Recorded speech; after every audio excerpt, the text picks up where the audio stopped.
Good afternoon, Trinidad and Tobago. I'm Karen Cozier Phillips. C News is live at noon. Topping the news at this time, Roman Catholic priest Father Clyde Harvey has been reportedly robbed in a church in Port of Spain. Belmont police confirmed Father Harvey was robbed at St. Martin de Porres Church in Gonzales early on Monday.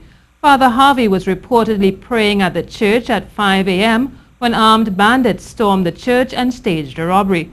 The bandits tied up Father Harvey, ransacked the presbytery, stealing $1,000, his mobile phone and other items from the church before escaping. He was not harmed in the incident. Father Harvey, a vicar for clergy and seminary lecturer at the Archdiocese in Port of Spain, was parish priest in the area up to last year before his reassignment. He, however, maintained his connection to the community and mentored several troubled youngsters in the community. Belmont police confirmed they had a report of sacrilege at the church and are investigating the incident. In the past year, there have been several reports of robberies at churches across the country. Last December, a robbery occurred outside the Christmas Eve Mass at the Lady of Lourdes Church, Upper Maraval, while last November, Holy Trinity RC Church was robbed following the taking up of collection during Mass. And a St. Charles RC in Tunapuna was also robbed twice last year. To other news now, the UNC's planned appeal to the Privy Council will go forward. This after the Court of Appeal rejected an attempt by the Attorney General to block the appeal. Justices of Appeal Gregory Smith, Charmaine Pemberton and Andre Devines granted leave to Devant Maharaj to take his case regarding the composition of the Judicial and Legal Service Commission to the Privy Council.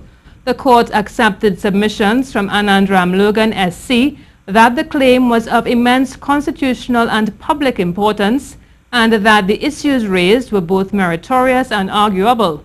The case will now be heard by the Privy Council in London.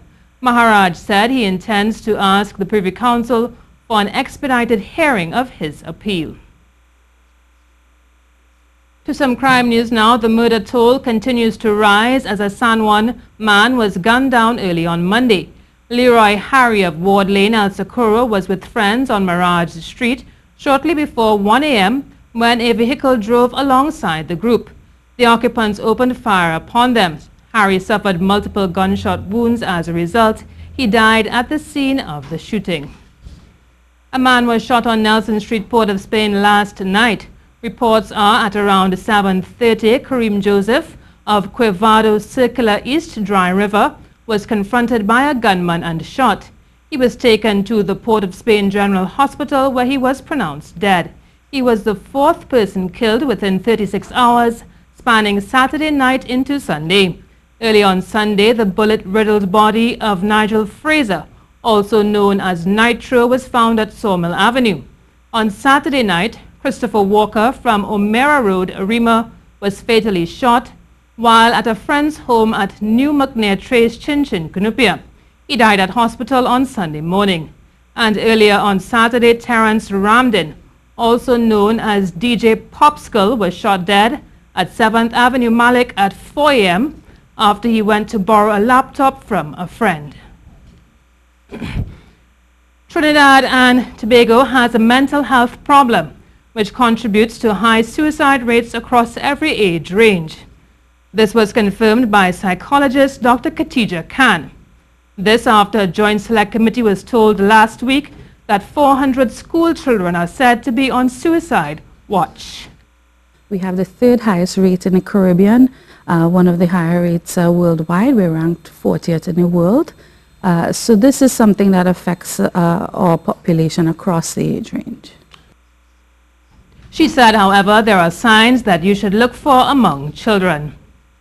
A lot of times children in schools, they may not talk about it, but we have a case in our clinic where the child was brought to it was brought to attention to the teacher because he drew a picture that was indicative of some suicidal ideation.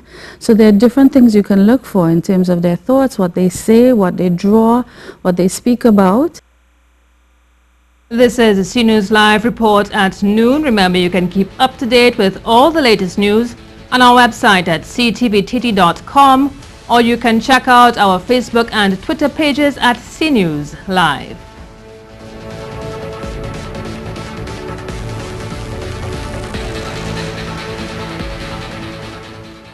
Attorney at Law Keith Scotland says the letter, which was reportedly sent to the President and the Judicial and Legal Service Commission by former Chief Magistrate and High Court Judge Marcia Ayres-Caesar, leaves more questions than answers. On Sunday, the Guardian newspaper reported that Mrs. Ayres-Caesar sent letters to both parties explaining the controversies surrounding her resignation. Rishi Harinanan has more in this report.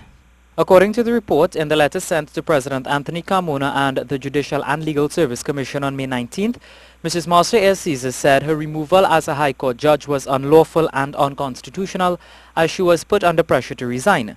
She said on April 10th she was called into a meeting with Chief Justice Ivorachi where he questioned if she had any ongoing parenthood matters. Mrs. Ayres-Caesar said she was surprised by the request. However, the following day she said she went to the Port of Spain Magistrates Court where she discovered she had 28 parenthood matters there. A list was then given to Chief Justice Ivorachi and on April 12th she was sworn in as a judge. The former Chief Magistrate said on April 25th she was called into another meeting with Mr. Archie and the Acting Chief Magistrate where she was shown a list of 52 parenthood matters. She said without asking questions about the revised list, the Chief Justice asked her to resign as a judge or have her appointment revoked.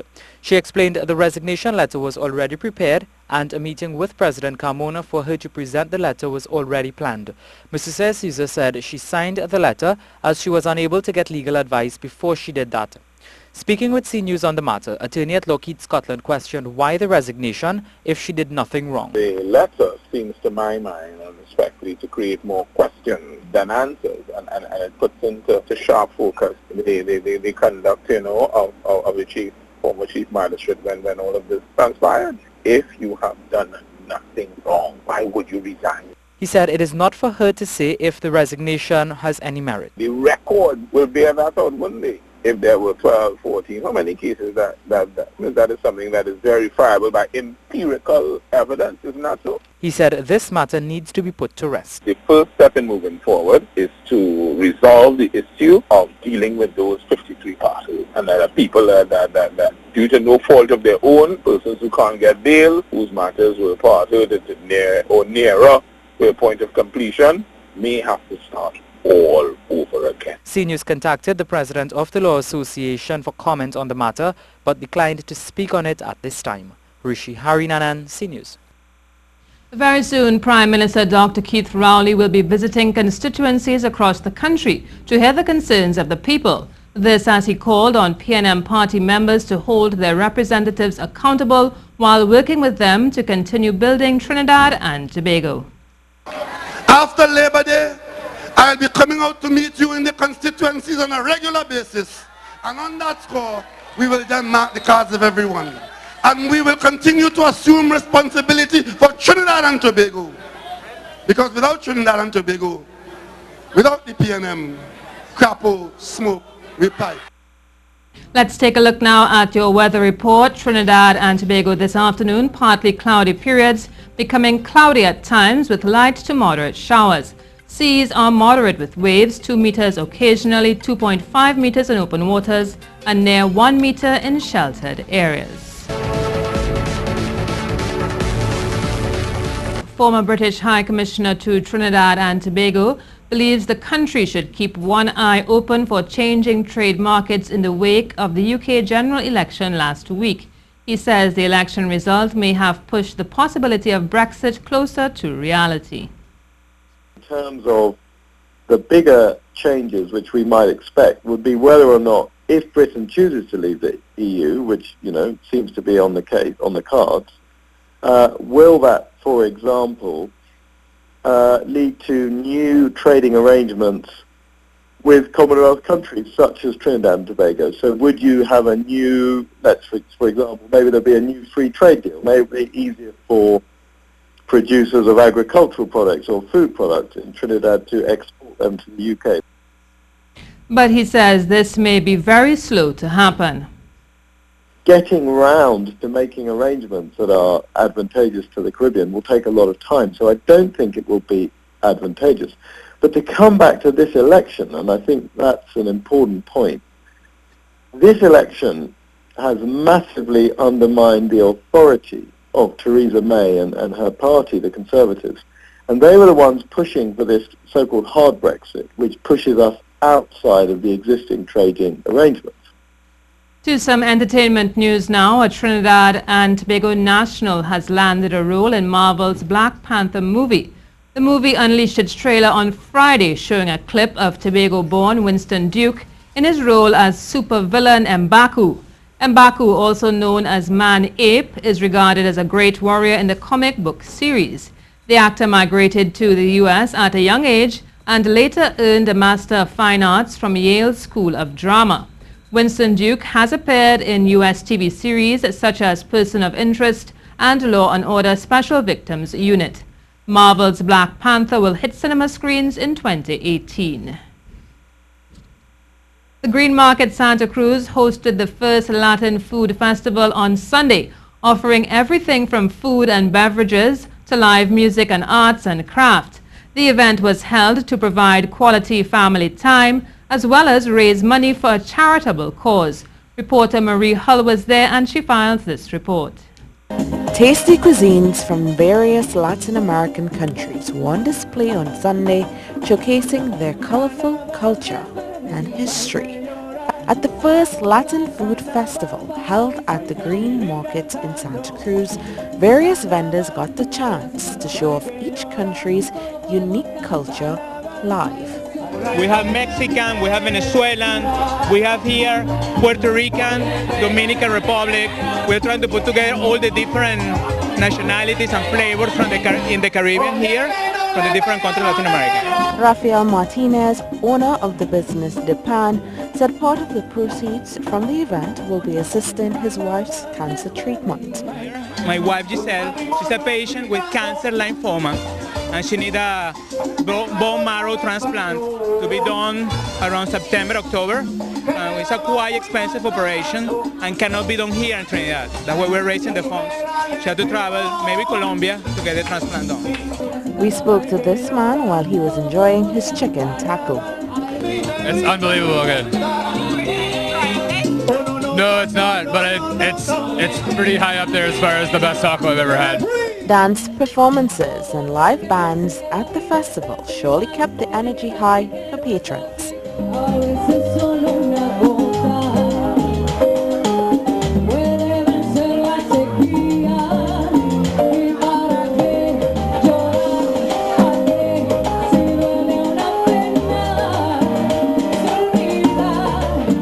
Marie Hall, C News.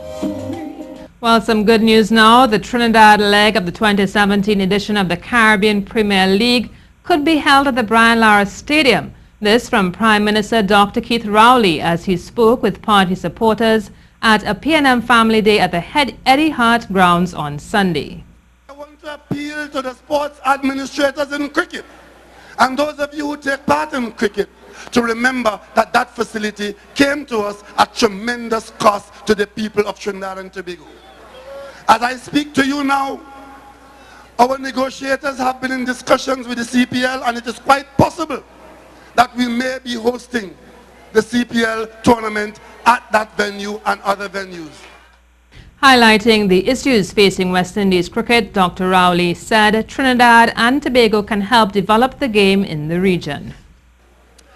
It is not just a cricket ground, it's an academy. In the not too distant future, we will tell you how the government proposes to have it managed and be utilized so that we can develop to the highest potential the cricketing talent among our men and women, boys and girls in Trinidad and Tobago.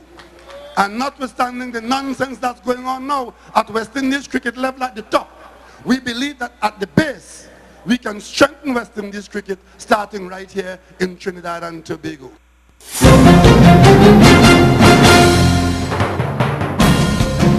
Well, timing, they say, is everything, and national goalkeeper John Michael Williams sure has good timing, as he has just inked a one-year deal to play with Honduras top-flight club Juticalpa FC. And that's how we end our CNews report at noon. I'm Karen Kosia-Phillip. Remember, for up-to-date and breaking news throughout the day, you can visit the CNews website at ctvtt.com. Do have a good afternoon.